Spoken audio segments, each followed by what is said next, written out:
قرآن کریم میں روزہ کی فرضیت کے بارے میں اللہ رب العزت نے فرمایا یا ایھا الذین آمنوا کتب علیکم الصیام کما کتب علی الذین من قبلکم لعلکم تتقون، اے ایمان والو تم پر اسی طرح روزے فرض کیے گئے ہیں جیسے تم سے پہلے لوگوں پر فرض کیے گئے تھے تاکہ تم پرہیزگار بن جاؤ۔ یعنی روزوں کا ایک مقصود یہ سامنے آیا کہ روزے اس لیے فرض کیے گئے ہیں کہ انسان متقی بن جائے، انسان پرہیزگار بن جائے، انسان اللہ کی بارگاہ میں محبوب بن جائے۔ حضرت ابو ہریرہ رضی اللہ تعالیٰ عنہ سے مروی ہے کہ حضور علیہ الصلوۃ والسلام نے روزہ کی فضیلت بیان کرتے ہوئے فرمایا من صام رمضان ایمانا واحتسابا غفر له ما تقدم من ذنبه، من صام جو کوئی روزہ رکھے یا جس نے بحالت ایمان ثواب کی نیت سے رمضان کے روزے رکھے اس کے سابقہ گناہ معاف کر دیے جاتے ہیں۔ یہ ہمارے پاس ایک گولڈن چانس ہے اور اس ذات کا کروڑا شکر کہ اللہ تعالیٰ نے ہمیں ایک بار پھر بخشش کا، مغفرت کا موقع دیا ہے۔ اس رمضان المبارک میں ہم نے روزہ رکھنا ہے، کس انداز سے رکھنا ہے؟ ہماری آنکھ بھی روزے سے ہو، ہمارا کان بھی روزے سے ہو، ہمارے ہاتھ بھی روزے سے ہوں، ہمارا ہر عضو روزے سے ہو۔ یعنی نہ تو غیبت سننی ہے، نہ کرنی ہے، نہ گانے سننے ہیں، نہ آنکھوں سے ہم نے ایسی چیزیں دیکھنی ہے جو ہمارے ایمان کی خرابی کا ذریعہ ہوتی ہیں، کیونکہ ایمان میں خیالات کا بہت زیادہ عمل دخل ہے۔ حدیث مبارکہ میں آتا ہے کہ انسانی جسم میں ایک ٹکڑا ہے، جب وہ ٹھیک ہوتا ہے تو پورا جسم ٹھیک ہوتا ہے، اور جب وہ خراب ہوتا ہے تو پورا جسم خراب ہوتا ہے۔ الا وہی القلب، اور سن لو وہ تمہارا دل ہے۔ اب دل کے اندر جو خیالات پیدا ہوتے ہیں، جہاں سے ایمان بنتا ہے، جو نظریات بنتے ہیں، وہ آنکھوں کے ذریعے سے جو چیزیں ہم دیکھتی ہیں اس کی بھی تاثیر ہوتی ہے، جو کان سے سنتے ہیں اس کی بھی تاثیر ہوتی ہے۔ جس چیز نے ہمارے دل کے اندر اترنا ہے وہ آنکھوں کے ذریعے سے ہی جانا ہے، وہ کان کے ذریعے سے ہی جانا ہے۔ آپ حق سنیں گے، آپ حق بولنے والے بن جائیں گے، آپ قرآن سنیں گے، قرآن سے محبت کرنے والے بن جائیں گے، آپ آنکھ سے اچھائی دیکھیں گے، آپ اچھائی کرنے والے بن جائیں گے۔ لیکن اگر آپ آنکھ سے گندی چیزیں دیکھیں گے تو نہ چاہتے ہوئے آپ کو خیالات ویسے آئیں گے، حتیٰ کہ نماز میں بھی آپ کو فاسد خیالات آتے ہیں۔ آپ کسی کا لباس ایسا دیکھتے ہیں جو شریعت کے خلاف ہے، یا کوئی برہنہ خواتین ہے، جیسے سوشل میڈیا پہ جو چیزیں ہیں، آپ کوئی بھی ایپ کھول لو، کوئی بھی آپ پلیٹ فارم کھول لو، تو وہاں پہ جب آپ جو چیزیں دیکھیں گے، ڈانس دیکھا ہے، کچھ بھی دیکھا ہے، تو وہ کئی دیر تک آپ کے دل و دماغ میں چل رہے ہیں۔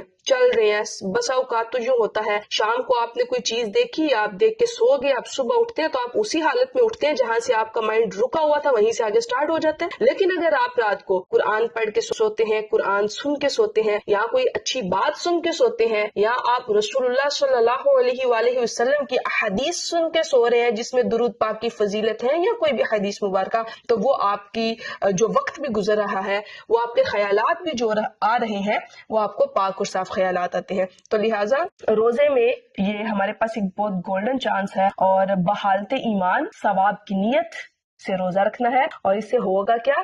سب کا گناہ معاف کر دیے جائیں گے۔ اسی طرح حضور علیہ الصلوۃ والسلام نے ارشاد فرمایا الصوم جنۃ من النار کجنۃ احدکم من القتال، روزہ جہنم کی آگ سے ڈھال ہے جیسے تم میں سے کسی شخص کے پاس لڑائی کی ڈھال ہوتی ہے۔ یعنی روزہ جو ہے وہ جہنم کی آگ سے بچا لے گا، یہ ہمارے لیے ڈھال بن جائے گا، ہمارے لیے ایک راہ میں جو آگ ہم تک نہیں پہنچ پائے گی، ہماری راہ میں ایک مضبوط دیوار کی مانند بھی ہم اسے کہہ سکتے ہیں۔ اسی طرح ایک اور حدیث مبارکہ ہے، حضرت ابو ہریرہ رضی اللہ تعالیٰ عنہ سے مروی ہے، حضور علیہ الصلوۃ والسلام نے ارشاد فرمایا کل عمل ابن آدم یضاعف الحسنۃ بعشر امثالها الى 700 ضعف الى ما شاء الله يقول الله تعالى الا الصوم فانه لي وانا اجزي به، فرمایا کہ آدم کے بیٹے کا نیک عمل 10 گنا سے لے کر 700 گنا تک آگے جتنا اللہ چاہے بڑھایا جاتا ہے۔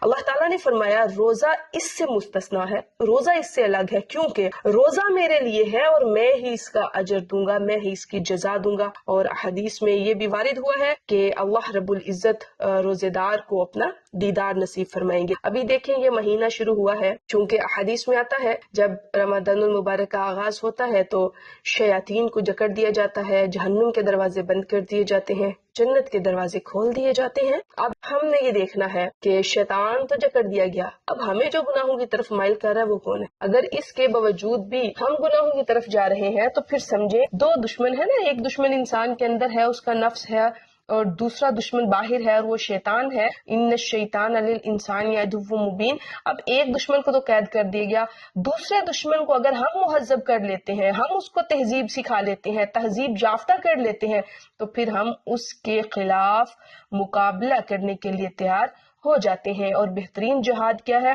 بہترین جہاد یہ ہے کہ انسان اپنے نفس سے جہاد کرے، اپنے نفس سے جہاد کرے، اپنے نفس کو مہذب بنا لے، اس کو اپنے انڈر لے لے، اس کو اپنے ماتحت بنا لے۔ اور وہ کیسے بنایا جاتا ہے؟ جب انسان نیکی کرتا ہے، اللہ کی طرف چلتا ہے، تو اس کی روح سٹرونگ ہو جاتی ہے۔ جب اس کی روح سٹرونگ ہوتی ہے تو اس کا نفس جو ہے وہ مغلوب ہو جاتا ہے۔ تو جب نفس مغلوب ہوگا، روح سٹرونگ ہوگی، تو آپ نیکی کی طرف جائیں گے۔ لیکن جب آپ کی روح کمزور ہے، آپ روحانی طور پہ کمزور ہے اور آپ کا نفس گناہ کر کر کے سٹرونگ ہو چکا ہے، تو اس کے اوپر کیا کر لے گا؟ غلبہ ڈال لے گا اور آپ کو گناہوں کی طرف چلاتا رہے گا۔ اللہ رب العزت ہم پہ رحم عطا فرمائے۔